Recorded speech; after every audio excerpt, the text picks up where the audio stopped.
Welcome to the last breakfast. Please enjoy the video. You start by confirming the exact Nest model and serial so you can follow model-specific steps. Next, validate power. If battery, charge to at least 20%. If plug-in, try a different outlet. Once done, check your router. Note SSID, password, and whether the network uses 4 GHz or 5 GHz because many Nest devices prefer 4 GHz. Make sure you have the Google Home app signed into the same account you'll use for repairs. You now restore connectivity by power cycling the Nest for 30 seconds. This clears transient faults. Make sure the Google Home app is updated and use it to check for firmware updates because outdated firmware causes most issues.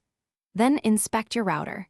Enable DHCP, disable AP isolation, and temporarily turn off strict firewalls or parental controls.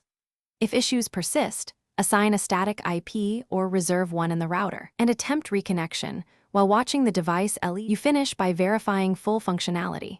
Test streaming, sensors, alarms, and voice commands through the app.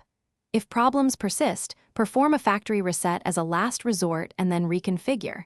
Factory reset clears persistent software corruption. Make sure to capture screenshots, device LEDs, and timestamps to speed support. One key troubleshooting tip: if the device repeatedly fails after reset, swap power source and test on a different network. Consistent failure across power and networks usually indicates hardware fault requiring replacement or warranty service. Thanks for watching. If this was helpful, leave a like and consider subscribing. See you next time.